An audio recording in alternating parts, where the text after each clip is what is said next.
Olá, gente, bom dia. Então vamos continuar com os vídeos, né? Esse é o quarto vídeo das redes médicas para a prova prática do Revalida, né? Eu tinha que falar agora das perguntas obrigatórias, né? Obrigatórias entre aspas, porque tem que fazê-las, né? Mas se você já tiver feito essas perguntas, ou se você já conhece o paciente, então não precisa repetir, né? Então são obrigatórias. Tá, então quais são essas perguntas obrigatórias? Por exemplo, a história médica passada, né? História médica passada. Se o paciente teve os mesmos sintomas que agora está referindo, que está falando, que hoje tem na consulta, então temos que pesquisar se ele tem os mesmos sintomas, né? Se já teve o mesmo problema.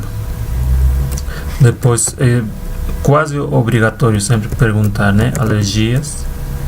Se o paciente tem alguma reação aos medicamentos ou alguma comida, alguma refeição, né? É sempre bom perguntar isso para o paciente.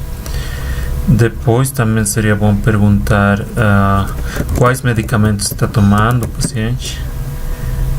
E dependendo se o medicamento tem relação com a patologia que você está suspeitando, né? Tem suspeita, então pode perguntar também a dose, a frequência de uso do medicamento, né? Se um paracetamol, se o paciente está tomando muito paracetamol, mais de 4 gramas que se fala, né? Que pode ter intoxicação do fígado. E aí, então, depois tem que perguntar hospitalizações, se já teve hospitalizações, né? Depois cirurgias, história cirúrgica prévia, cirurgias. Depois o paciente poderia ter um acidente, talvez, né? Acidente, traumas. Depois é importante perguntar de doenças crônicas, seja diabetes, hipertensão, chagas, pode ser também, colesterol alto.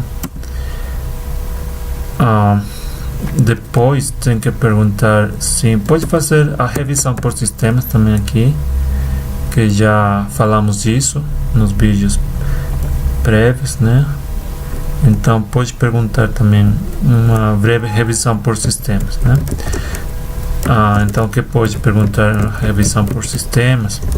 Sintomas urinários, intestinais, depois do sono, dor de cabeça, alguns deles, né? Depois é bom perguntar antecedentes familiares, né? História familiar da família. Se na família teve alguma doença crônica, alguma doença transmissível ou alguma doença que possa passar de geração em geração, genética. Então tem que fazer sempre tentando manter o sigilo, né? O sigilo médico. Falar, agora eu quero perguntar de sua família, você concorda com isto? Então já ali faz uma oração prévia assim, né? Que vai para começar a perguntar da sua família. Também antecedentes ou história obstétrica, né? Obstétrica seria é quase obrigatório perguntar em mulheres em idade fértil, né?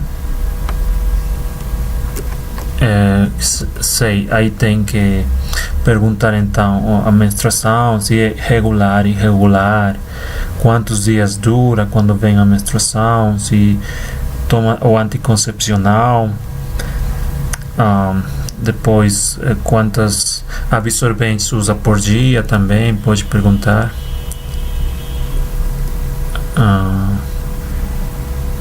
Depois vamos perguntar dos hábitos, né?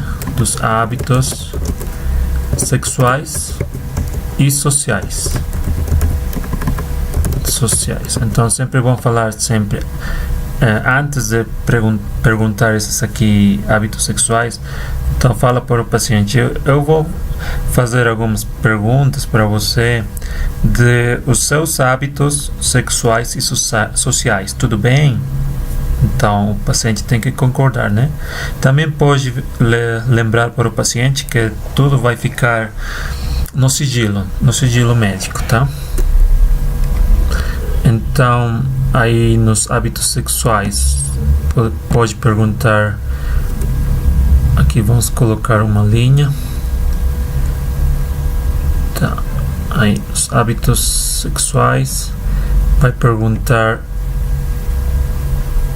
assim, você é ativo sexualmente, né? Ativa sexualmente. Depois, quantos parceiros sexuais teve no último ano, né? Quantos parceiros teve no último ano, né? Tem histórico de DST, né? Teve DST, uma doença sexualmente transmissível, né? Então, faz uso de anticoncepcional, faz uso de preservativo, né? Pode perguntar também. Preservativo. Então, pergunta isso aí quanto nos hábitos sexuais, tá? Quanto nos hábitos sociais, é bom perguntar assim, qual é o seu trabalho, a ocupação do paciente, né? Você trabalha no que, né? Você pode ter uma relação com a doença, assim, uma dor lombar, né? Uma dor lombar e o paciente trabalha em construção. Então, é muito importante, né? Perguntar mais ainda. E você trabalha na construção. É interessante. Pode me falar mais disso? Tá. Então, que trabalha... Também, se é um paciente que precisa de ajuda, você mora com quem, né? Você mora com quem? Se o paciente tiver suporte aí para ajudá-lo, né? Você mora com quem? Depois temos que perguntar o álcool, né? Álcool. Se o paciente bebe muito álcool, e daí vai fazer o questionário CAGE também, que é a C significa se o paciente tentou já cortar o álcool, é um acrônimo do inglês, né? Se o paciente sente-se criticado por os amigos, né, que ele bebe muito. A G, se ele sente culpabilidade por o consumo do álcool. E a E, se o paciente tem consumo de álcool pela manhã, né, para tirar a ressaca ou para ficar mais tranquilo dos nervos, né? Tá, então se é fumante também, se usa o tabaco, é melhor perguntar se usa o tabaco mesmo. Se faz uso de drogas, né? Drogas recreacionais. É melhor perguntar assim, drogas ilícitas também poderia ser. Se faz atividade física, exercícios. E a dieta também é muito importante perguntar. Enquanto aos hábitos sociais, né? Tá bom. Então, isso aí. Vamos colocar esse aqui. Hábitos sexuais, né? Que mais para esse aqui. Tá bom. Então, nós terminamos aqui esse quarto vídeo. Tomara que seja muito útil para você. Então, falamos de algumas perguntas obrigatórias, né, que temos que fazer e que também vão servir para aconselhamento final, ao final da consulta, tá? Bye.